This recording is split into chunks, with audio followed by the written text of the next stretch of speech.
قل يا عبادي الذين أسرفوا على أنفسهم لا تقنطوا من رحمة الله إنه هو الغفور الرحيم। এবার আল্লাহ তাআলা বিস্তারিতভাবে বলে দিলেন, হে নবী আপনি জানায়া দেন, ইয়া ইবাদিয়াল্লাযীনা আসরাফু আলা আনফুসিহিম, ওই সমস্ত মানুষগুলো যারা নিজেরা অপরাধ করে, নিজেদের নফসের উপর অপরাধ করেছে, জুলুম করেছে, আল্লাহ তাআলা বলেন লা তাকনাতু মির রাহমাতিল্লাহ, আল্লাহর রহমত থেকে তোমরা নিরাশ হয়ো না, ইন্নাহু হুয়াল গফুরুর রহিম। তখন আল্লাহ পাক রব্বুল আলামিন ক্ষমাশীল। এই আয়াত রাসূল যখন ওয়াসির কাছে পাঠাইলো, ওয়াসি রাদিয়াল্লাহু তাআলা আনহু এই আয়াত পেয়ে সাথে সাথে তায়েফ থেকে মদিনায় আসে আল্লাহর নবীর কাছে কালেমা পড়ে মুসলমান হয়ে গেলেন। মুসলমানি বুয়াদে গরদান নেহাদান ইনালে খুদ বকস্তে খাজদালা বরবসুরাদ আদমে ইনসাবুদে আহমদ বু জান হাম এক সাবুদে। আল্লাহু আকবার বলেন। এই ওয়াসি রাদিয়াল্লাহু তাআলা আনহু যখন ঈমান গ্রহণ করলেন, আল্লাহর নবী বলেন, এই ওয়াসি শুনো, তুমি আমার চাচাকে মেরেছো, তুমি আমার সামনে থেকে না, তুমি চলে যাও। তখন উনি ইয়ামান দেশে হিমসের শহরে চলে গেলেন। যখন আল্লাহর নবীর ইন্তেকাল হয়ে গেল, ইন্তেকাল হয়ে যাওয়ার পর যখন মিথ্যা নবুয়তের নবী মুসাইলামাতুল কাযযাব যখন নবী দাবি করেছে, তখন এই ওয়াসি রাদিয়াল্লাহু তাআলা চিন্তা করলেন যে ইসলামের মধ্যে সবচেয়ে বড় ব্যক্তি একজন, যিনি হামজা রাদিয়াল্লাহু তাআলা আনহু, আমি কাফের অবস্থায় হামজা রাদিয়াল্লাহু তাআলা আনহুকে মেরেছি। যখন যুদ্ধ শুরু হবে, আবু বকর রাদিয়াল্লাহু তাআলা আনহু এই যুদ্ধের মধ্যে গিয়ে শরীক হয়ে ওই মুসাইলামাতুল কাযযাব মুসলমানদের জন্য একজন বিপজ্জনক নবী দাবি করেছিল মুসাইলামাতুল কাযযাব। এই মুসাইলামাতুল কাযযাবকে তিনি আল্লাহ তাআলা তার হাতে মেরেছেন। সুবহানাল্লাহ। তো এই জন্য আল্লাহু ইয়াজতাবি মান ইয়াশা, যদি কোনো ব্যক্তি আল্লাহ তাআলা কোনো ব্যক্তিকে জজব করে, কোনো ব্যক্তিকে আল্লাহ তাআলা বাছাই করে, আল্লাহ তাআলা যার কল্যাণ চান, আল্লাহ তাআলা তাকে দ্বীনে খেদমত করার তৌফিক দান করেন। আল্লাহ যার ভালো চান তাকে এই মাহফিলে বসান, আল্লাহ যার ভালো চান তাদেরকে এই মাহফিলের দ্বীনি কথাবার্তা শোনানোর জন্য নিয়ে আসেন। সুবহানাল্লাহ। তো এই জন্য আমি আপনাদেরকে বলতে চাচ্ছি যে মনে রাখবেন, এই যে এখানে যারা আসছেন, আল্লাহ তাআলা যেন আমাদের সকলকে মাফ করে দেন, এই দোয়া আমাদের, কারণ এখানে উদ্দেশ্য হলো ক্ষমা। আল্লাহ যেন মাফ করে দেন। এই যে পর্দার অন্তরালের মারা আমি শুনলাম অনেক মহিলারা আসছেন, এখান থেকে একটা মেসেজ নিয়ে যান যে আপনি আপনার যদি জান্নাতের 8টা দরওয়াজা, যে কোন দরজা দিয়ে যদি প্রবেশ করতে চান, তাহলে 5টা কাজ করবেন। 1 নাম্বার সাল্লাত খামসাহা, 5 ওয়াক্ত নামাজ আদায় করবেন। ওয়া হাসানাত ফারজাহা, লজ্জাস্থানের হেফাজত করবেন। এখন তো পর্দা নাই, কি বলেন? পর্দা কি আছে দেশে? হ্যাঁ ভাবি, ওই যে ছোট ভাইরা, ভাবি কেমন আছেন? হ্যাঁ ভাবি কেমন আছেন? কতই তো আমার ছোট ভাইয়ের মতোই। ভাবিকে সামনে কি যাওয়া যায়? হ্যাঁ, খালাতো ভাই, মামাতো ভাই, ফাতান্ন ভাই, এগুলোর সামনে যাওয়া যাবে? পর্দা, যেই ব্যক্তি, যেই মহিলা সাল্লাত খামসাহা ওয়া হাসানাত ফারজাহা, কোন মহিলা যদি তার লজ্জাস্থান হেফাজত করে, পর্দা করে, এরপরে সে নামাজ পড়ে, এরপর স্বামীর মাল হেফাজত করে, সে জান্নাতের 8টা দরওয়াজা দিয়ে যে কোন দরজা দিয়ে প্রবেশ করতে পারবে। সুবহানাল্লাহ। ওয়াল্লাযীনা জাহাদু ফীনা, আল্লাহ বলেন যে এই সমস্ত মানুষগুলো আমি আল্লাহর জন্য চেষ্টা করবে। ওয়াল্লাযীনা জাহাদু ফীনা লানাহদিয়ান্নাহুম সুবুলানা, যে সমস্ত মানুষগুলো আমি আল্লাহর জন্য চেষ্টা করবে, আমি আল্লাহ তাদের রাস্তা খুলে দেব। সুবহানাল্লাহ বলেন।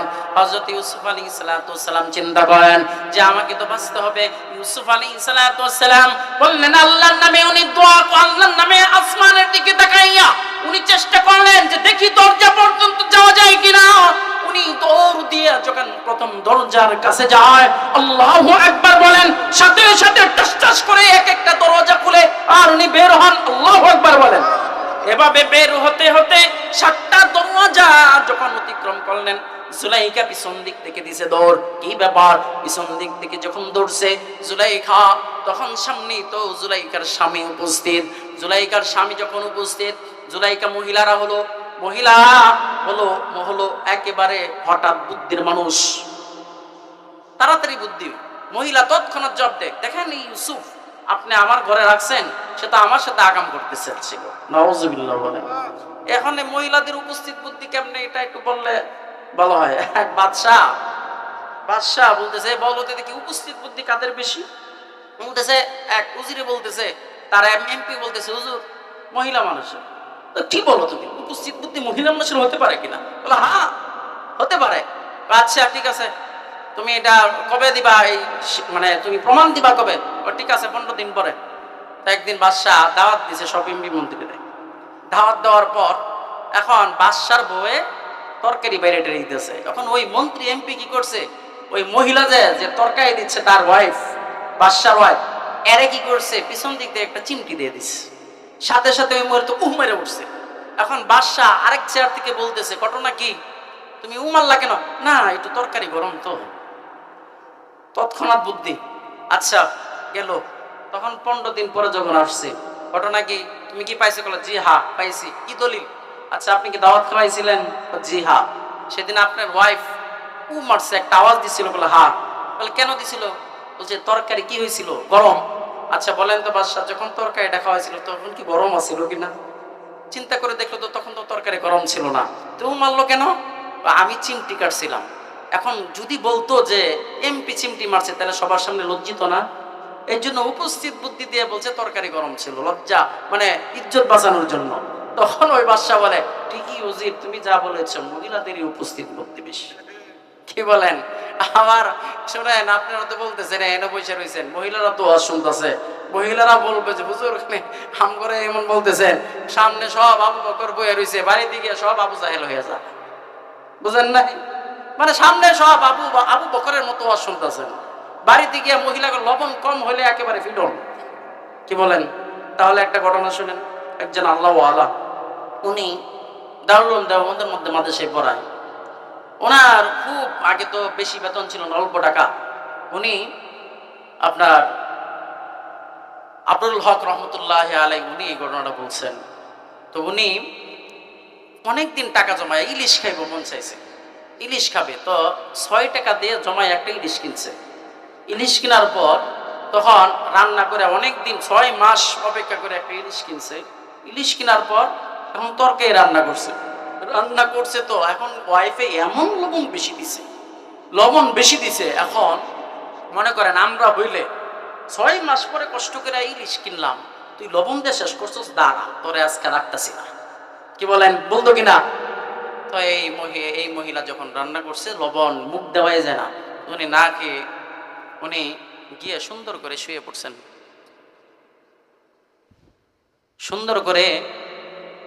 সুন্দর করে উনি কি করলেন, রুমের মধ্যে শুয়ে বলতেছে, আল্লাহ আমি তোমার জন্য আমি আজকে আমার ওয়াইফকে ক্ষমা করে দিলাম। আল্লাহ 6 মাস অপেক্ষা করে আমি ইলিশ খাবো কিনছি, আজকে খেতে পারলাম না, আল্লাহ তুমি মাফ করে দিও। এই ব্যক্তি ঘুমের ঘরে ঘুমাইছে। রাতের বেলা আল্লাহ নবী স্বপ্নে দেখান। উনি স্বপ্নে দেখেন যে উনি একটা নৌকার মধ্যে উঠতেছে, নৌকার মধ্যে একটা নদীর মধ্যে। তো দেখা যায় দূরে আরেকটা নৌকা, ওই নৌকা আল্লাহ রসুল এবং আবু বকর রাদিয়াল্লাহু তাআলা আনহু আসতেছে। আসার পরে হযরত আবু বকর রাদিয়াল্লাহু তাআলা আনহু নৌকা বাইতেছে, আল্লাহ রসুল ওই নৌকার মধ্যে। তো বলতেছেন, উনি বলেন যে আমি আমার নৌকার মধ্যে, আল্লাহ রসুল ইশারা দিলেন যে নৌকা যেন একসাথে করে। তো রসুল সাল্লাল্লাহু আলাইহি সাল্লামের নৌকা আর আমার নৌকা একসাথে হয়ে আল্লাহ রসুল আমাকে একটা চুমা দিলেন, ঠোঁটের মধ্যে চুমা দিলেন। হে ব্যক্তি, তুমি যেহেতু আজকে আল্লাহর জন্য তোমার ওয়াইফকে মাফ করে দিয়েছো, যাও, আমি নবী তোমার সাক্ষাৎ হয়ে গেল। তাহলে বলেন, এই জন্য আমরা ওয়াইফকে মাফ করতে শিখি না। আমরা মহিলাদেরকে মনে করি কি ঘরের চামচা, কাজ ঠিক হল না কেন, এই সেই। আবার মহিলারাও কম না, মহিলারাও তো প্রচন্ড। কি দিছে সারা জিন্দেগি ভরাম করে, কি দিছে? 20 বছর ধরে সংসার করে কিছু দিছে আমরা? কি দিছে কি পাইছি? আরে কি না পাইছেন আমরা, কি না পাইছেন? তো হযরতে ইউসুফ আলাইহিস সালামের যখন ওই মহিলা পিছন দিক দিয়ে দৌড়ছে, স্বামী দেখে বলেছে, তখন বলতেছে যে দেখেন আপনার এই গোলাম আমার সাথে খারাপ কাজ করতে চায়। তো আচ্ছা, তখন ইউসুফ আলাইহিস সালাম চিন্তা করলেন, এখন তো এখানে চুপ করে থাকা যাবে না। তখন উনি বলেন, এই তুমি সত্যবাদী না ইউসুফ সত্যবাদী? এবার ইউসুফ আলাইহিস সালাম সাথে সাথে কি দেন, উনি বলেন, ওই যে বাচ্চা, দুলনার যে বাচ্চা আছে ওইটাই আমার সাক্ষী। সুবহানাল্লাহ বলবেন না? তখন ওই বাচ্চা ইউসুফ আলাইহিস সালাম যে মনি আজিজ মিশর ছিল, জুলাইখার স্বামী, তুমি পাগল টাগল হয়ে গেল, ওই বাচ্চা কথা বলতে পারবে কিনা? সাথে সাথে বাচ্চা কথা বলতেছে, কথা বলে বলতেছে, বাদশা যদি তার জামা পিছন দিক থেকে ছিঁড়া থাকে তাহলে মনে রাখবেন জুলাইখা দোষী, আর যদি সামনের দিক থেকে ছিঁড়া থাকে তাহলে ইউসুফ দোষী। তো দেখে যে জামা পিছন দিক দিয়ে ছিঁড়া। সুবহানাল্লাহ বলবেন না? এই এই যে ছোট বাচ্চারা এই ছোট সময় যে কথা বলেছে, হযরত ঈসা আলাইহিস সালাম ছোট সময় কথা বলেছে, এই যে আরেক বাচ্চা কথা বলেছে, তাহলে এর মধ্যে আরেকটা হাদিসের কথা মনে হয়ে গেল। হযরত ইউসুফ আলাইহিস সালাম যখন উনি দেশের রাষ্ট্রপ্রধান, মানে যে অর্থমন্ত্রী, উনি সবাইরে তখন অভাব পড়ে গেল, সবাইরে দেয় 3 কেজি করে আটা দেয়। তখন এক যুবক আইসা ওই খাদেমকে বলতেছে, আমার আরো দেন, আমাকে আরো দেন। তখন তারা আরো দিল, আরো 3 কেজি, বলতেছে না আরো দেন, তা আরো 3 কেজি, 9 কেজি, না আরো দেন। ইউসুফ আলাইহিস সালাম ডাক দিছে, হে যুবক, তোমাকে যদি 9 কেজি দেওয়া হয় একা, তাহলে অন্য কাউকে কিভাবে দিব, অন্যজনকে কিভাবে দেওয়া হবে? ওই যুবক জবাব দেয়, হে বাদশা ইউসুফ, হে নবী ইউসুফ, লাউ আরাফতানি, যদি আপনি আমাকে চিনতেন তাহলে আরো বাড়ায় দিতেন। ইউসুফ আলাইহিস সালাম বলেন, তোমার পরিচয় কি? তখন ইউসুফ আলাইহিস সালামকে ওই যুবক পরিচয় দেয়, ওগো পয়গম্বর ইউসুফ, আমি হলাম সেই বাদশা, সেই ছোট বাচ্চা, যেই ছোট বাচ্চা আপনার পবিত্রতার ঘোষণা দিয়েছিলাম। আল্লাহু আকবার। এবার হযরত ইউসুফ আলাইহিস সালাম উনি 100টা উট নিয়ে বলেন, খাদেমকে বলেন 100 উট ভর্তি দাও, একেবারে খাদ্য দিয়ে ভরপুর করে দিয়ে যখন বিদায় করে, আসমান থেকে জিবরাইল আমিন আলাইহিস সালাম এসে হযরত ইউসুফ আলাইহিস সালামকে বলেন, হে ইউসুফ, আপনার পবিত্রতা ঘোষণা করার কারণে যদি তাকে এত কিছু দিতে পারেন, কোন বান্দা সকালবেলা আর সন্ধ্যাবেলা যদি আমি আল্লাহর প্রশংসা করে, আমি আল্লাহ তাআলা ওই বান্দাকে আরো 1000 গুণে বেশি দিয়ে দিব। সুবহানাল্লাহ বলেন, সুবহানাল্লাহ আলহামদুলিল্লাহ। এই যে আমার মিতা সুলাইমান, তার ছোট ভাই এক মাদ্রাসায় হাদিসের দর্স মুয়াত্তা মালিক বলে পড়ায়, উনি হাদিস পড়ালেন, সুবহানাল্লাহ আলহামদুলিল্লাহ তামলাউল মিজান, সুবহানাল্লাহ আলহামদুলিল্লাহ, ওজন নেকের পাল্লা ওজন হয়ে যায়। সুবহানাল্লাহ বলেন, সুবহানাল্লাহ আলহামদুলিল্লাহ তামলাউ মা বাইনাস সামাই ওয়াল আরদ। যখন কোন বান্দা আসমানের নিচে সুবহানাল্লাহ আলহামদুলিল্লাহ বলে, আসমান এবং জমিনের মাঝখানে যে ফাঁকা জায়গা আছে, দুনিয়া থেকে প্রথম আসমানের দূরত্ব 35,000 কোটি বছরের রাস্তা, 35,000 কোটি বছরের রাস্তা, এই পুরাটা আল্লাহ তাআলা নেকি দ্বারা ভরপুর করে দেন। সুবহান আল্লাহু ইয়াজতাবি মান ইয়াশা, আল্লাহু ইয়াজতাবি মান ইয়াশা ওয়া ইয়াহদি ইলাইহি মান ইউনীব। আল্লাহ যাকে চান তাকে টান দেন, জজব করেন, আল্লাহ যাকে চান। হযরতে মুহাম্মদুর রাসূলুল্লাহ সাল্লাল্লাহু আলাইহি ওয়াসাল্লামের বয়স যখন 18, হযরতে আবু বকরের বয়স 16। কত বছর? তখন দেখি বন্ধুত্ব কার সাথে? আবু বকর রাদিয়াল্লাহু তাআলা আনহুর সাথে রাসূলের বন্ধুত্ব। আল্লাহ রাসূলের বয়স কত? আপনারা কি কথা বুঝতেছেন আমার? আল্লাহ রাসূলের আলহামদুলিল্লাহ পানি খাওয়ার পদ্ধতি জানেন তো? বিসমিল্লাহ, আর খাওয়ার পর আলহামদুলিল্লাহ, এটা খাওয়া সুন্নত। দেখেন এই যে সুন্নতের উপর কি আমল! রাসূলের আদর্শ যদি কেউ মানতে চান, রাসূলের আদর্শ মতো যদি চলেন, আপনার দুনিয়া মৃত্যু বরণ করবেন, সাথে সাথে জান্নাত। সুবহানাল্লাহ, রাসূলের আদর্শ। তো আল্লাহ রাসূল সাল্লাল্লাহু আলাইহি ওয়াসাল্লামের কোন জায়গায় কথা রেখেছিলাম বলেন তো? আল্লাহ রাসূলের বয়স কত ছিল? আর আবু বকরের বয়স 16।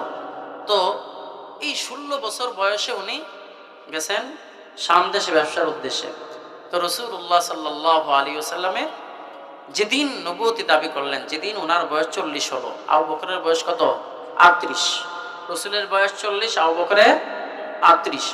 আবু বকর রাদিয়াল্লাহু তাআলা আনহুর কাছে রসুল যখন ওই পর্বত থেকে, হেরা গুহা থেকে যখন নিচে আসলেন, আসার পর সর্বপ্রথম কিন্তু ঈমান আনছে একজন মহিলা, খাদিজা রাদিয়াল্লাহু তাআলা আনহা। সুবহানাল্লাহ বলেন।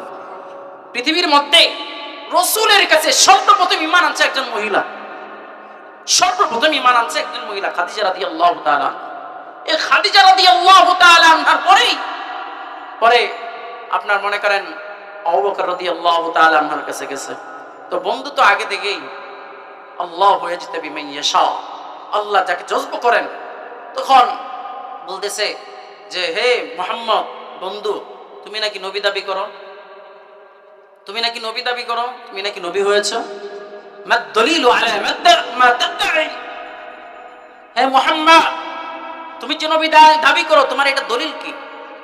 তখন বলে, আর-রুইয়া আল্লাতী রাআইতা ফিশ শাম, আবু বকর তুমি যে শাম দেশে একটা স্বপ্ন দেখেছিলা মনে আছে কি? আবু বকর রাদিয়াল্লাহু তাআলা আনহু শাম দেশে যখন ব্যবসার উদ্দেশ্যে যান, সেখানে একটা স্বপ্ন দেখেন। এই স্বপ্নের তাবির করার জন্য একজন ইহুদি আলেমের কাছে যান। তখন ইহুদি আলেম বলে, তোমার নাম কি? বলে, আবু বকর। তোমার বাড়ি কোথায়? তখন বলে, কাবা শরীফ, মক্কায়। বলতেছে, তোমার নাম কি? আবু বকর। তোমার বাড়ি কোথায়? মক্কায়। তখন তুমি এই যে স্বপ্ন দেখেছো এটাই বাস্তব, মনে রেখো অচিরেই তোমাদের এখানে একজন নবী হবে। আনতা উসিরু ফি হায়াতিহি ও খলিফাতুহু বা'দা মাউতিহি, শুনে রাখো তোমার জীবদ্দশায় ওই নবী যখন আসবে তুমি তার উজির হবে এবং ওনার মৃত্যুর পরে তুমি খলিফা হবে। যখন আল্লাহর নবী জানাইলেন, হে আবু বকর আমি যে নবী দাবি করলাম, আল্লাতী রাআইতা ফিশ শাম, তোমার কি মনে নাই ওই শাম দেশে ওই পাদ্রী কি বলেছিল? এই কথা বলার পর আবু বকর রাদিয়াল্লাহু তাআলা আনহু ওই শাম দেশের যে স্বপ্নটা, ওই 16 বছর বয়সে স্বপ্ন দেখেছিলেন, দেখার পর উনি যখন এই 38 বছর বয়স হয়েছে, উনি তার স্ত্রীর কাছে বলেন নাই, ওনার সন্তানদের কাছে কারোর কাছে বলে নাই, দুনিয়ার কোনো মানুষ জানে না ওই স্বপ্নের ব্যাপারে। তখন আল্লাহর নবী যখন বললেন, হে আবু বকর তুমি যে বলতেছো আমি দলিল কোত্থেকে পাইলাম, কোথায় তুমি যে নবী দাবি করতেছো, এই দলিল কিসের? আবু বকর তুমি স্বপ্ন দেখো নাই? যখন এই কথা বলেছে, ক্বাব্বালা বাইনা আইনাইহি, হযরত আবু বকর রাদিয়াল্লাহু তাআলা আনহু রাসূলের এই কপালের মধ্যে চুমা দিয়ে মুআনাকা করেন। সুবহানাল্লাহ। ওগো পয়গম্বর আপনি তো নবী, আপনি তো মুহাম্মদ, আপনি নবী। কালিমা পড়ে মুসলমান হয়ে গেলাম, আজকের পর থেকে মুসলমান হয়ে গেলাম, আজকের পর থেকে আপনার অনুসরণ করলাম।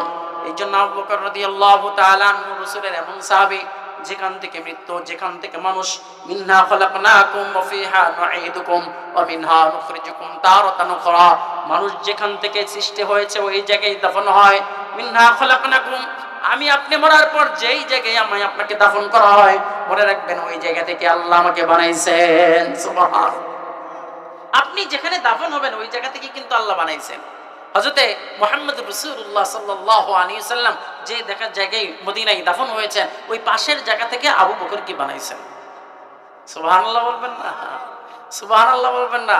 এই আবু বকর রাদিয়াল্লাহু তাআলা আনহু যখন এই কথা বললেন যে, পয়গম্বর আমি আপনার সাথে আছি, আপনার কোনো টেনশন নাই, সমস্ত কিছু আপনার জন্য আমি ওয়াকফ করে দিলাম। সুবহান। এই রাসূলুল্লাহ সাল্লাল্লাহু আলাইহি সাল্লাম যখন আবু বকর রাদিয়াল্লাহু তাআলা আনহু এই ইসলাম গ্রহণ করলেন, সাথে সাথে আল্লাহ তাআলা তার নামের সাথে লাগাই দিলেন সিদ্দিক। সিদ্দিক মানে সত্যবাদী। নবী মুহাম্মদের কথা মেনে সাথে সাথে ইসলাম গ্রহণ করেছে, এই জন্য সিদ্দিক। হযরত ওমর রাদিয়াল্লাহু তাআলা আনহু রাসূলকে মারার জন্য বের হয়েছে, রাসূলকে মারার জন্য বের হয়েছে। উনি যখন আসলেন, আসার পরে ঘটনা আছে, রাসূলের দরবারে দারে আরকাম, যারা মক্কায় যান সেখানে দেখবেন দারে আরকাম এখনো জায়গা আছে। রাসূলুল্লাহ সাল্লাল্লাহু আলাইহি সাল্লাম দারে আরকামে বসে আছেন। এমত অবস্থায় আবু বকর হযরত ওমর রাদিয়াল্লাহু তাআলা আনহু গেলেন। যাওয়ার পর ওমর রাদিয়াল্লাহু তাআলা আনহু যখন গেছেন, হামজা রাদিয়াল্লাহু তাআলা আনহু বলেন, এ বাতিজা মুহাম্মদ সাল্লাল্লাহু আলাইহি সাল্লাম আপনি শুধু অর্ডার করেন, আমি ওমরের মাথা উঠাইয়া দিব। তখন আল্লাহ নবী বলেন, না তোমরা থাকো, আমি যাই। উমর তরবারি খোলা তরবারি নিয়ে আসতেছে। আল্লাহ রাসূল যার শরীরে জান্নাতি জান্নাতি 40 জন মানুষের শক্তি, সুবহানাল্লাহ। দুনিয়ার 4000 যুবকের শক্তি এক নবীর উপরে ছিল, সুবহানাল্লাহ। উনি কি বাহাদুর কম? উমর কত বড় বাহাদুর হবে, রাসূল তার চেয়ে 1000 গুণে বাহাদুর। উনি গেলেন, যাওয়ার পর উমরের কাছে গিয়ে এভাবে ধরে এ উমর, আর কতদিন পর্যন্ত তুমি থাকবে? আল্লাহ আমার দোয়া কবুল করে ফেলেছেন। দুই উমরের জন্য দোয়া করেছিলাম, উমর ইবনুল খাত্তাব, উমর ইবনে হিশাম। আরবের মধ্যে আবু জাহেলের নাম ছিল উমর ইবনে হিশাম, আর উমরের নাম হলো উমর ইবনুল খাত্তাব। এই দুই দোয়ার মধ্যে দুইজনের জন্য দোয়া করছেন। একজন কাবার গিলাফ ধরে দোয়া করেছিলেন। আবু বকর হযরত উমর রাদিয়াল্লাহু তাআলা আনহুর ব্যাপারে দোয়া কবুল হয়ে গেছে। আল্লাহর নবী সাল্লাল্লাহু আলাইহি সাল্লাম তাকে হাত ধরে বলে, উমর আর কতদিন পর্যন্ত তুমি ইসলাম থেকে দূরে থাকবে? এই কথা বলার সাথে সাথে উমর মাথা ঝুঁকায় দিয়ে তরবারি নিচে ফেলে দিয়ে বলতেছে, ও পয়গম্বর, আমি আপনার কাছে কালেমা পড়তে আসছি, লা ইলাহা ইল্লাল্লাহু মুহাম্মাদুর রাসূলুল্লাহ। সাথে সাথে ঈমান গ্রহণ করলেন। রাসূল যখন আসছেন, বাম পাশে আবু বকর, ডান পাশে জিবরাইল, সুবহানাল্লাহ বলেন। জিবরাইল আমিন আলাইহিস সালাতু ওয়াস সালাম রাসূলের কানে কানে বলে, ইস্তাবশারা আহলুস সামা। আল্লাহু আকবার বলেন। ওগো পয়গম্বর, এই উমর ইসলাম গ্রহণ করার কারণে আসমানের শত শত কোটি কোটি ফেরেশতা, ইস্তাবশারা আহলুস সামা, আসমানের ফেরেশতা সবাই হাস্যোজ্জ্বল, সবাই খুশি হয়ে গেছে, সুবহানাল্লাহ। এবার আল্লাহ তাআলার পক্ষ থেকে জিবরাইল আমিনের মাধ্যমে আয়াত পাঠায়া দিলেন, ইয়া আইয়ুহান নাবিয়্যু হাসবুকাল্লাহ ওয়া মান ইত্তাবাআকা মিনাল মুমিনিন। এই আয়াত অবতীর্ণ হয়ে গেল, সুবহানাল্লাহ। হে নবী, আল্লাহ আপনার জন্য কি যথেষ্ট, এবং আপনার অনুসরণ যারা করে তারা যথেষ্ট, মানে আপনার অনুসরণ যারা করে তারাও যথেষ্ট। এই কথা, এই আয়াত অবতীর্ণ হয়ে গেল। হযরত ওমর রাদিয়াল্লাহু তাআলা আনহু বলেন, ইসলাম গ্রহণ হয়েছে যেহেতু 39 জন ছিলেন, তো ইসলাম গ্রহণ করার পর 40 জন হয়েছে।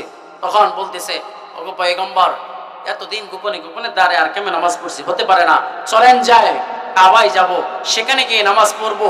3টা কাতার করলেন। 3টা কাতার বুঝেন তো? সামনে হযরতে ওমর, পিছনে হযরতে সাইয়্যিদুশ শুহাদা হযরতে হামজা রাদিয়াল্লাহু তাআলা আনহু, মাঝখানের কাতারে পয়গম্বর মুহাম্মদ রাসূলুল্লাহ সাল্লাল্লাহু আলাইহি ওয়াসাল্লাম। আল্লাহর নবী সাল্লাল্লাহু আলাইহি সাল্লামকে নিয়ে কাবা ঘরের এখানে গিয়ে উমর বলে, আরবের বাহিনী কে আছো? আমি ইসলাম গ্রহণ করেছি, কেউ যদি মুহাম্মাদের উপর একটা ফুলের টুকাও দাও তাহলে উমরের তরবারি থেকে বাঁচতে পারবে না। আমি মুহাম্মাদের ধর্ম গ্রহণ করেছি। তখন সেদিন সকলকে ঘোষণা দিয়ে সেখানে তিনি সকলকে নিয়ে নামাজ আদায় করলেন। उमर रदियल्लाहु ताला अन्हु, दुनिया के सदाकत में तेरा नाम रहेगा, सिद्दीक उमर नाम से इस्लाम रहेगा। दुनिया में सदाकत में तेरा नाम रहेगा, सिद्दीक उमर नाम से इस्लाम रहेगा। हज़रत उमर रदियल्लाहु ताला अन्हु যখন ইসলাম গ্রহণ করলেন, হযরত উমর আল্লাহু ইয়াজতাবি মান ইয়াশা, আল্লাহু ইয়াজতাবি মান ইয়াশা, আল্লাহ যাকে চান তাকে টান দিয়ে নেন। হযরত উমর রাদিয়াল্লাহু তাআলা আনহু। আর ওদিক দিয়ে আবু জাহেল সব সময় চিন্তা করতো মুহাম্মদকে কেমনে মারা যায়। একবার রাসূলুল্লাহ সাল্লাল্লাহু আলাইহি সাল্লাম যে রাস্তা দিয়ে হাঁটেন, ওই রাস্তা দিয়ে একটা জায়গায় একটা গাছের নিচে সব সময় আসা যাওয়ার মুহূর্তে বসেন। আবু জাহেল উতবা সাহেব বসে আছে, যে রাসূলকে মারবে যেই জায়গায় বসবেন রাসূল সেই জায়গায় বসলে তারা উপর থেকে পাথর ফেলে মেরে দিবেন। পয়গম্বর সাল্লাল্লাহু আলাইহি ওয়াসাল্লাম যখন রাস্তা দিয়ে হেঁটে ওই জায়গায় যাবেন, এই মুহূর্তে আল্লাহ আসমান থেকে জিবরাইল পাঠিয়ে দিলেন, ওগো পয়গম্বর, ওই জায়গায় আবু জাহেল বসে আছে আপনাকে মারার জন্য, আপনি ওই জায়গায় আজকে বসার দরকার নাই, আজকে বসার দরকার নাই। আল্লাহর নবী যখন খবর পাইলেন সেই জায়গায় আর বসলেন না। আবু জাহেল উতবা সাইবা সবাই চাইছিল পয়গম্বরকে মারার জন্য। যেদিন সূরা রহমান অবতীর্ণ হয়, আব্দুল্লাহ ইবনে মাসউদ রাদিয়াল্লাহু তাআলা আনহু, যেদিন কোরআনে কারীমে সূরা রহমান অবতীর্ণ হয়, আল্লাহর নবী সাল্লাল্লাহু আলাইহি ওয়াসাল্লামের কাছে যখন অবতীর্ণ হয়, তখন পয়গম্বর সাল্লাল্লাহু আলাইহি সাল্লাম বলেন, কে শোনাইতে পারবা ওই আবু জাহেলকে আয়াত? আব্দুল্লাহ ইবনে মাসউদ তখন বলে, ওগো পয়গম্বর আমি শোনাবো। আব্দুল্লাহ ইবনে মাসউদ 7 থেকে 8 বছরের বয়স, উনি আবু জেহেলের কাছে গিয়ে সূরা আর রহমানের কয়েকটা আয়াত শোনাইছে, সাথে সাথে এমন এক থাপ্পড় দিয়েছে। আবু জেহেলে এমন এক থাপ্পড় দেওয়ার কারণে এই একেবারে কান দিয়ে রক্ত এবং ব্যথায় রাসূলের কাছে কান্না করে আসছে, পয়গম্বর আমি তাকে ভালো করে কোরআনের আয়াত শোনাইতে গেলাম, সে তো আমাকে থাপ্পড় মারছে। সাথে সাথে আসমান থেকে জিবরাইল আমিন আলাইহিস সালাতু ওয়াস সালাম হাসতেছে। সুবহানাল্লাহ। জিবরাইল আমিন আলাইহিস সালাতু ওয়াস সালাম আশ্চর্য। পয়গম্বর বলেন, ওগো জিবরাইল তুমি আসো কেন? আবু জেহেলে থাপ্পড় মারছে, আব্দুল্লাহ ইবনে মাসউদের কানের মধ্যে রক্ত বের হয়ে গেছে, ব্যথা পাইছে। ওগো পয়গম্বর এটা হাসতেছি, এটার কারণ আছে। যেদিন বদরের প্রান্তরে পয়গম্বর 313 জন সাহাবায়ে কেরাম যখন হাজার সৈনিকের সাথে লড়লেন, হাজার সৈনিকের সাথে যুদ্ধ বিজয়ী হলেন, তখন আব্দুল্লাহ ইবনে মাসউদকে বলা হলো এই ময়দানের মধ্যে তো গিয়ে দেখো যে কে আছে, কে পড়ে আছে কোন জায়গায়। আব্দুল্লাহ ইবনে মাসউদ রাদিয়াল্লাহু তাআলা আনহু বুখারী শরীফের মধ্যে আছে, বুখারীর 3 খণ্ড কিতাবুল মাগাজির মধ্যে আছে। আব্দুল্লাহ ইবনে মাসউদ বলে পয়গম্বর দেখে আসি। তখন আব্দুল্লাহ ইবনে মাসউদ রাদিয়াল্লাহু তাআলা আনহু গেলেন ময়দানের মধ্যে, বদরের প্রান্তরের মধ্যে গেলেন, গিয়ে দেখেন যে আবু জেহেল কাতরাইতেছে। আবু জেহেলকে মারছে মুআজ আর মুআব্বিস, দুই ভাই আবু জেহেলকে মারছে কিন্তু পুরাটা মরে নাই। আব্দুল্লাহ ইবনে মাসউদ রাদিয়াল্লাহু তাআলা আনহু গিয়ে দেখেন সে ময়দানে পড়ে আছে, এখনো পূর্ণ নিহত হয় নাই, পুরোপুরি মারা যায় নাই। আব্দুল্লাহ ইবনে মাসউদ বলে, হে তুমি তো আমাকে থাপ্পড় দিয়েছিলে, সেই সময় এখন অবস্থা কি? তখন বলে আব্দুল্লাহ ইবনে মাসউদকে বলে, আব্দুল্লাহ ইবনে মাসউদ এই কৃষকের পোলা কৃষক, এই খেত মজুরের পোলা খেত মজুর, গলাটা একটু লম্বা করে কাটিস। নাউজুবিল্লাহ। এই নামাজ পড়ে দেখাইতেছে। কি জন্য গলা লম্বা করবো? কালো সর্দার তো আমি, সবার মাঝখানে গলা দেখবো যখন আমারটা বড়। নাউজুবিল্লাহ বলেন। আবু জেহেল বলে গলার এটা লম্বা করে কাটিস। তা আব্দুল্লাহ ইবনে মাসউদ রাদিয়াল্লাহু তাআলা আনহু গলাটা কেটে যখন পয়গম্বরের কাছে আসছে, আসমান থেকে জিবরাইল আমিন আলাইহিস সালাতু ওয়াস সালাম আল্লাহর নবীকে বলেন, ওগো পয়গম্বর যেদিন আর রহমানের সূরাগুলো শহীদ গেছিল আব্দুল্লাহ ইবনে মাসউদ যখন থাপ্পড় দিয়েছিল, ব্যথা পেয়েছিল, সেদিন আমি হাসছিলাম। আপনি বলেছিলেন, হে জিবরাইল তুমি হাসো কেন? ও জিবরাইল তুমি কেন হাসলা? তখন পয়গম্বর বলেন, হা হুনা পয়গম্বর সাল্লাল্লাহু আলাইহি ওয়াসাল্লামকে বলেন, জিবরাইল আমিন আলাইহিস সালাতু ওয়াস সালাম হাদা বিহাদা, ওগো পয়গম্বর এই কারণে আসছে কারণ আব্দুল্লাহ ইবনে মাসউদ আবু জেহেলের কল্লাকে দ্বিখণ্ডিত করে ফেলবে। সুবহানাল্লাহ। দেখছেন তো রাসূলুল্লাহ সাল্লাল্লাহু আলাইহি ওয়াসাল্লামের সাহাবী এবং আপন চাচা হযরতে হামজা রাদিয়াল্লাহু তাআলা আনহুকে বদরে উহুদ যুদ্ধের মধ্যে হামজা রাদিয়াল্লাহু তাআলা আনহুকে একেবারে হত্যা করছে কে? ও সে একজন কাফের। সে তার মুনিবের সাথে চুক্তি হয়েছিল, যদি হামজাকে মারতে পারো তাহলে, হামজা যেহেতু বদরের প্রান্তরে বড় বড় লিডারদেরকে মারছে, তুমি যদি হামজাকে মারতে পারো তাহলে তোমাকে আজাদ করে দিব। তখন ওয়াহশী রাদিয়াল্লাহু তাআলা আনহু বলেন, আমি উহুদের প্রান্তরে মানুষগুলো যখন বের হয়ে যায় আমিও গেলাম, আমি একটা বর্ষা নিয়ে গেলাম। বর্ষা নিয়ে যখন যায় তখন আমি সুযোগ বুঝে হযরতে হামজা রাদিয়াল্লাহু তাআলা আনহুর সিনার মধ্যে এই জায়গায় আমি বর্ষা ঢুকায় দিলাম, এদিক থেকে বের করে ওদিক দিয়ে দিলাম, সাথে সাথে সে নিহত শহীদ হয়ে গেল। এবং তার কলিজা বের করে হিন্দা চাবায় খেয়েছে, চাপিয়ে খাইছে। হিন্দা একজন মহিলা, কাফের মহিলা। তখন আল্লাহ রাসূলের কাছে যখন এই ঘটনা পুছতো যে ওহশী মারছে, তখন আল্লাহর নবী কসম করে ফেললেন যে আমার চাচার সাথে যে এমন ব্যবহার করছে আমি 100 কাফেরকে হত্যা করব। সাথে সাথে আসমান থেকে আয়াত অবতীর্ণ হয়ে গেল, ওয়াইনা আকাবতুম ফাআকিবু বিমিসলি মা উকিবতুম বি। ওগো পয়গম্বর একজন কাফের আপনার চাচাকে মেরেছে, এইজন্য আপনি 100 কাফেরকে মারবেন না। না, ওয়াইন আকাবতুম ফাআকিবু বিমিসলি মা উকিবতুম বি। না, এটা হতে পারে না। এই আয়াত নাজিল হওয়ার সাথে সাথে পয়গম্বর কসম ভাঙলেন, কসম ভেঙে কাফারা দিয়ে দিলেন। তখন আয়াত আবার নাজিল হয়ে গেল, ওয়াইন আকাবতুম ফাআকিবু বিমিসলি মা উকিবতুম বি ওয়ালা ইন সাবারতুম লাহুয়া খায়রুল লিস-সাবিরিন। ওগো পয়গম্বর আপনি যদি ধৈর্য ধারণ করেন তাহলে আল্লাহ তাআলা আপনাকে উত্তম প্রতিদান দিবেন। সুবহানাল্লাহ। এই ওয়াহশী রাদিয়াল্লাহু তাআলা আনহু এই আয়াত অবতীর্ণ হওয়ার পর আব্দুল্লাহ ইবনে মাসউদ থেকে বর্ণিত না আব্দুল্লাহ ইবনে আব্বাস রাদিয়াল্লাহু তাআলা আনহু থেকে বর্ণিত, উনি কি করলেন? উনি বাসা রাসূলুল্লাহ সাল্লাল্লাহু আলাইহি ওয়াসাল্লাম ইলা ওয়াহশি লিয়াদউহু ইলাল ইসলাম, তাকে ইসলাম গ্রহণ করার জন্য তায়েফে পাঠাইছে, একজন দূত পাঠাইছে যে গিয়ে বলো আল্লাহর রাসূল সব মাফ করে দিয়েছে, ইসলাম গ্রহণ করে। তখন সে চিঠির অপর পাশে লিখে দেয়, চিঠির অপর পাশে লিখতেছে ইন্নামান কতালা ওয়া আশরাকা ওয়া জানা, যে ব্যক্তি জিনা করে, যে ব্যক্তি শিরক করে, যে ব্যক্তি মানুষ হত্যা করে, আল্লাহ তাআলার আয়াতে লেখা আছে আল-কাসামা ইউদাআফ লাহুল আযাব, আল্লাহ তার দ্বিগুণ আযাব দিবে। কাইফা তাদউনি ইলাল ইসলাম, কাইফা তাদউনি ইলাল ইসলাম, গো পয়গম্বর আপনি আমাকে কিভাবে ইসলামের জন্য ডাকেন? ওয়া আনা ক্বাদ ফাআলতু যালিকা কুল্লাহ, আর আমি এগুলো সব করেছি, মানুষ হত্যা থেকে নিয়ে জিনা থেকে নিয়ে আমি সব করেছি, কোনটাই আমার বাকি নাই। আল্লাহু আকবার বলেন। এই এক আয়াত অবতীর্ণ হয়ে গেল। ওয়া ইন আকাবতুম, দ্বিতীয় নম্বর আয়াত। এবার আল্লাহ পাক রব্বুল আলামিন দ্বিতীয় নম্বর আয়াত পাঠায়া দিলেন ইল্লা মান তাবা ওয়া আমানা ওয়া আমিলা সলিহা। আল্লাহু আকবার বলেন। একজন কাফেরকে আল্লাহ ইমানদার বানানোর জন্য চারটি আয়াত অবতীর্ণ করেন। প্রথম আয়াত ওয়া ইন আকাবতুম ফাআকিবু বিমিসলি মা উকিবতুম বি ওয়া লা ইন সাবারতুম লাহুয়া খায়রুন লিস-সাবিরিন, যদি আপনি বদলা নেন তাহলে ওই পরিমাণে বদলা নিতে পারেন, আর যদি বদলা না নিয়ে মাফ করে দেন আল্লাহ তাআলা ধৈর্যশীলদের সাথে আছে। দ্বিতীয় নাম্বার আয়াত যখন ওহশির কাছে পাঠাইছে ইল্লা মান তাবা ওয়া আমানা ওয়া আমিলা সলিহা, আল্লাহ আয়াত দিয়া রাসূল আল্লাহ আসমান থেকে জিবরাইলের মাধ্যমে আয়াত পাঠাইছেন। এই জিবরাইল আমিন আলাইহিস সালাতু ওয়াস সালাম নবীর কাছে পাঠাইছেন।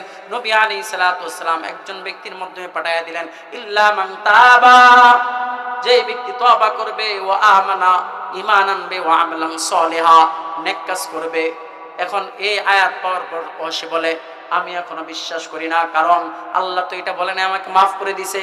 ইল্লা মান তাবা এটা বুঝলাম যে তওবা করবে, যে গুনাহ করার পর তওবা করবে এবং নেক কাজ তওবা করবে, ঈমান আনবে। আমি তওবা করতে পারবো, ঈমান আনতে পারবো, তবে নেক কাজ করতে পারবো এটার কোনো গ্যারান্টি নাই, এটার কোনো গ্যারান্টি নাই।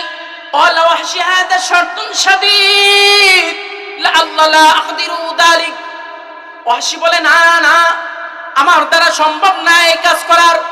আসলে আল্লাহ তাআলা ওহশির কথা শুনে আসমান থেকে আর এক আয়াত অবতীর্ণ করলেন, সুবহানাল্লাহ বলেন। তৃতীয় নাম্বার আয়াত অবতীর্ণ করে বলেন ইন্নাল্লাহা লা ইয়াগফিরু আন ইউশরাকা বিহি ওয়া ইয়াগফিরু মা দুনা যালিকা লিমান ইয়াশা। আল্লাহ তাআলা আয়াত অবতীর্ণ করে দিলেন লা, হে মানুষ সকল শুনে রাখো, ইন্নাল্লাহা নিশ্চয় আল্লাহ তাআলা লা ইয়াগফিরু আন ইউশরাকা ওয়া ইয়াগফিরু মা দুনা যালিকা লিমান ইয়াশা। আল্লাহ তাআলা যারা শিরক করে, এই শিরক ছাড়া আল্লাহ সব গুনাহ মাফ করে দিতে পারেন। ওহশি বলে যে না আরানি ফি শুবাতিন, এটার মধ্যেও আমি দেখতেছি যে আমাকে ক্ষমা করা হয়েছে কিনা এটা আমি জানি না। এবার আল্লাহ তাআলা চতুর্থ নম্বর আয়াত পাঠায় দিলেন ইয়া ইবাদিয়াল্লাযীনা আসরাফু আলা আনফুসিহিম লা তাকনাতু মির রাহমাতিল্লাহ, কুল ইয়া ইবাদিয়াল্লাযীনা আসরাফু আলা আনফুসিহিম লা তাকনাতু মির রাহমাতিল্লাহ ইন্নাহু হুয়াল গফুরুর রহিম। এবার আল্লাহ তাআলা বিস্তারিতভাবে বলে দিলেন হে নবী আপনি জানায়া দেন ইয়া ইবাদিয়াল্লাযীনা আসরাফু আলা আনফুসিহিম, ওই সমস্ত মানুষগুলো যারা নিজেরা অপরাধ করে, নিজেদের নফসের উপর অপরাধ করেছে, জুলুম করেছে, আল্লাহ তাআলা বলেন লা তাকনাতু মির রাহমাতিল্লাহ, আল্লাহর রহমত থেকে তোমরা নিরাশ হয়ো না, ইন্নাহু হুয়াল গফুরুর রহিম। তখন আল্লাহ পাক রব্বুল আলামিন ক্ষমাশীল। এই আয়াত রাসূল যখন ওহশির কাছে পাঠাইলো, ওহশি রাদিয়াল্লাহু তাআলা আনহু এই আয়াত পেয়ে সাথে সাথে তায়েফ থেকে মদিনায় আসে আল্লাহর নবীর কাছে কালেমা পড়ে মুসলমান হয়ে গেলেন। মুসলমানি বুয়াদে গরদান নিহাদান ইনালে খুদ বকস্তে খাজদালা বরবসুরাদ আদমি ইনসাবুদে আহমদ বু জান হাম একসাবুদে। আল্লাহু আকবার বলেন। এই ওহশি রাদিয়াল্লাহু তাআলা আনহু যখন ঈমান গ্রহণ করলেন, আল্লাহ নবী দাসী, শোনো, তুমি আমার চাচাকে মেরেছো, তুমি আমার সামনে থেকে না, তুমি চলে যাও। তখন উনি ইয়ামান দেশে হিমসের শহরে চলে গেলেন। যখন আল্লাহ নবীর ইন্তেকাল হয়ে গেল, ইন্তেকাল হয়ে যাওয়ার পর যখন মিথ্যা নবুয়তের নবী মুসাইলামাতুল কাজ্জাব যখন নবী দাবি করেছে, তখন এই ওয়াহশী রাদিয়াল্লাহু তাআলা আনহু চিন্তা করলেন যে ইসলামের মধ্যে সবচেয়ে বড় ব্যক্তি একজন, যিনি হামজা রাদিয়াল্লাহু তাআলা আনহু, আমি কাফের অবস্থায় হামজা রাদিয়াল্লাহু তাআলা আনহুকে মেরেছি। যখন যুদ্ধ শুরু হবে, আবু বকর রাদিয়াল্লাহু তাআলা আনহু এই যুদ্ধের মধ্যে গিয়ে শরীক হলেন। শরীক হয়ে ওই মুসাইলামাতুল কাজ্জাব, মুসলমানদের জন্য একজন বিপজ্জনক নবী দাবি করেছিল মুসাইলামাতুল কাজ্জাব, এই মুসাইলামাতুল কাজ্জাবকে তিনি আল্লাহ তাআলা তার হাতে মেরেছেন। সুবহানাল্লাহ। তো এই জন্য আল্লাহু ইয়াজতাবি মান ইয়াশা, যদি কোনো ব্যক্তি আল্লাহ তাআলা কোনো ব্যক্তিকে জজব করে, কোনো ব্যক্তিকে আল্লাহ তাআলা বাছাই করে, আল্লাহ তাআলা যার কল্যাণ চান, আল্লাহ তাআলা তাকে দ্বীনে খেদমত করার তৌফিক দান করেন। আল্লাহ যার ভালো চান তাকে এই মাহফিলে বসান, আল্লাহ যার ভালো চান তাদেরকে এই মাহফিলের দ্বীনি কথাবার্তা শোনানোর জন্য নিয়ে আসেন। সুবহানাল্লাহ। তো এই জন্য আমি আপনাদেরকে বলতে চাচ্ছি যে মনে রাখবেন, এই যে এখানে যারা আসছেন, আল্লাহ তাআলা যেন আমাদের সকলকে মাফ করে দেন, এই দোয়া আমাদের। কারণ এখানে উদ্দেশ্য হলো ক্ষমা, ক্ষমা আল্লাহ যেন মাফ করে দেন। এই যে পর্দার অন্তরালের মারা, আমি শুনলাম অনেক মহিলারা আসছেন, এখান থেকে একটা মেসেজ নিয়ে যান যে আপনি আপনার যদি জান্নাতের 8টা দরওয়াজা, যে কোন দরজা দিয়ে যদি প্রবেশ করতে চান, তাহলে 5টা কাজ করবেন। 1 নাম্বার সাল্লাত খামসাহা, 5 ওয়াক্ত নামাজ আদায় করবেন। ও হাসানাত ফারজাহা, লজ্জাস্থানের হেফাজত করবেন। এখন তো পর্দা নাই, কি বলেন? পর্দা কি আছে দেশে? হ্যাঁ ভাবি, ওই যে ছোট ভাইরা, ভাবি কেমন আছেন? হ্যাঁ ভাবি কেমন আছেন? কতই তো আমার ছোট ভাইয়ের মতোই, ছোট ভাইয়ের মতোই। ভাবিকে সামনে কি যাওয়া যায়? হ্যাঁ, খালাতো ভাই, মামাতো ভাই, ফাতান্ন ভাই, এগুলোর সামনে যাওয়া যাবে? পর্দা, যেই ব্যক্তি, যেই মহিলা সাল্লাত খামসাহা ও হাসানাত ফারজাহা, কোন মহিলা যদি তার লজ্জাস্থান হেফাজত করে, পর্দা করে, এরপরে সে নামাজ পড়ে, এরপর স্বামীর মাল হেফাজত করে, সে জান্নাতের 8টা দরওয়াজা দিয়ে যে কোন দরজা দিয়ে প্রবেশ করতে পারবে। সুবহানাল্লাহ।